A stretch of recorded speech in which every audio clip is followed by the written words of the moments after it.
que você sabe sobre a escravidão no Brasil? Sabe que 12 milhões e meio de cativos deixaram a África para servir como escravos na América? Sabe que quase 2 milhões morreram ainda na travessia com o Atlântico?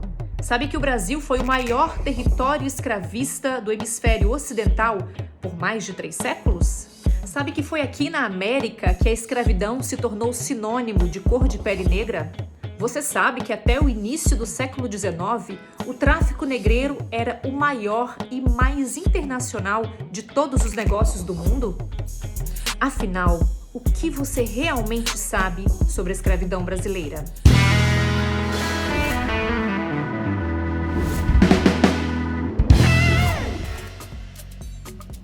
Saudações literárias! Tudo bem? Chegamos à 20ª edição do meu diário de leitura e para deixar esse marco bem assentado aqui, você vai fazer uma viagem comigo por um dos capítulos mais importantes da história do Brasil, a escravidão. Vá, tome uma água, respire e prepare o seu coração, porque vai ser impactante encarar as páginas de Escravidão, volume 1, do escritor brasileiro Laurentino Gomes. Escravidão, volume 1 é o livro mais recente deste escritor, que nasceu em 1956 na cidade de Maringá, no Paraná. Por 6 vezes, Laurentino foi ganhador do Prêmio Jabuti, a mais tradicional premiação literária do país, sendo que 3 das suas estatuetas pertencem à categoria Melhor Livro do Ano. Ele aproveitou a sua experiência como jornalista para se dedicar à literatura de não ficção. Mais precisamente, Laurentino resolveu mergulhar fundo na história do Brasil ao lançar as obras 1808, 1822 e 1889, que apresentam momentos importantes do nosso país no formato de grandes reportagens. Com muita competência, Laurentino conseguiu realizar o sonho de todo escritor: popularizar a leitura entre as pessoas e fazer com que elas se interessem pela própria história. Suas obras já venderam milhões de exemplares no Brasil e em países como Portugal e Estados Unidos. E todo esse conjunto o coloca entre as personalidades mais influentes do nosso país. Laurentino Gomes dedicou 6 anos de trabalho para criar uma trilogia totalmente voltada para a escravidão brasileira. O primeiro volume é este aqui e foi lançado em 2019. O segundo volume está previsto para sair em 2021 e o terceiro em 2022. Os 30 capítulos deste livraço aqui são o resultado do encontro do escritor com paisagens, experiências, pessoas e culturas em 12 países de 3 continentes. Uma jornada que, segundo ele próprio, foi vivida com um encantamento permanente. Neste primeiro volume, temos acesso à primeira fase da escravidão brasileira, ou seja, ao como tudo começou. Somos levados primeiro ao ano de 1444, quando aconteceu o primeiro leilão de cativos em Portugal.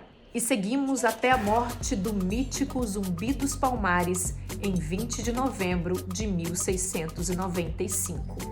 Este livro, particularmente, mexeu bastante comigo, porque, no fundo, todo brasileiro acha que conhece a escravidão ocorrida no seu país. Eu mesma achava, até me dar conta de que o meu conhecimento não beirava nem o razoável. Laurentino nos apresenta um texto farto de informações e é impressionante o nível de detalhamento a que ele chega ao nos apresentar dados, números, fatos e personalidades.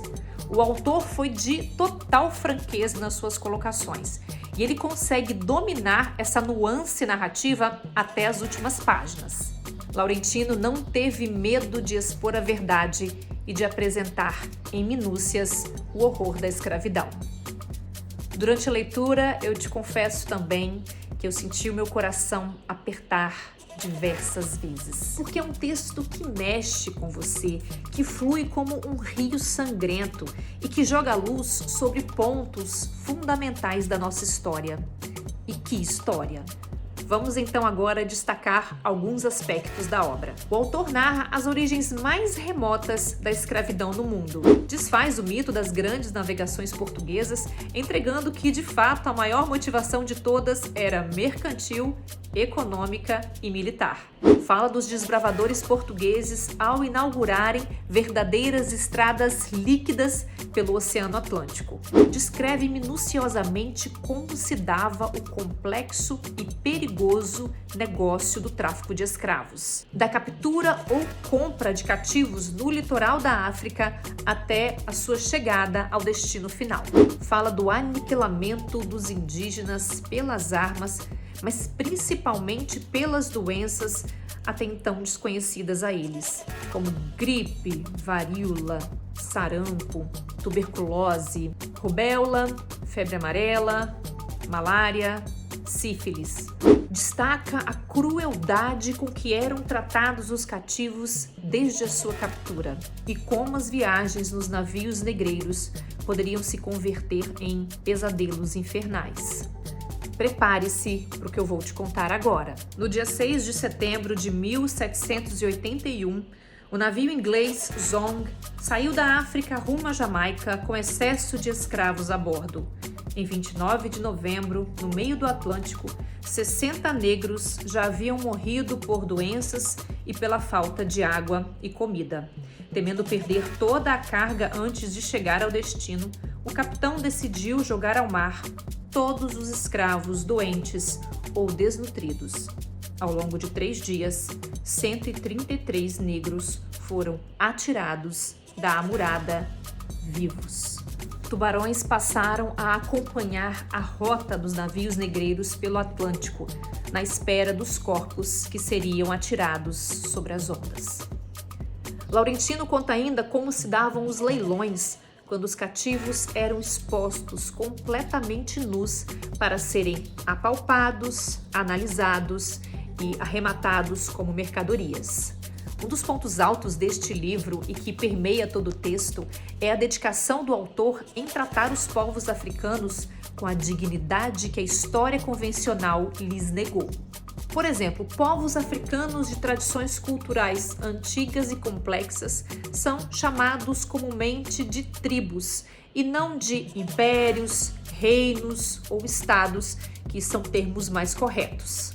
Laurentino explicita ainda como eram os castigos sofridos pelos escravos, a importância fundamental dos negros para a manutenção das engrenagens sociais e econômicas do Brasil, o exaustivo e perigoso trabalho nas lavouras e engenhos de açúcar, os dramas da coroa portuguesa, as guerras de Portugal com outras nações europeias e também africanas, pelo poderio econômico e, finalmente, a ascensão e queda do maior, mais importante e mais duradouro reduto de escravos fugitivos do Brasil colônia, o Quilombo dos Palmares.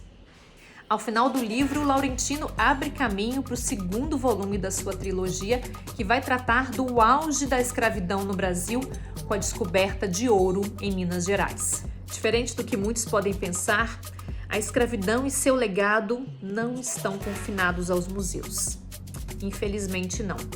A escravidão continua viva e pode ser vista a olhos nus no nosso dia a dia. Uma herança maldita que precisamos encarar com coragem e determinação. Afinal, todos nós temos sangue escravo correndo nas nossas veias. Eu disse todos nós, sem exceção. Você pode confirmar o que eu estou falando lendo esta extraordinária grande reportagem sobre as nossas próprias dores. É hora de conhecer a nossa maior chaga para depois curá-la. Um beijo e até a próxima. Tchau!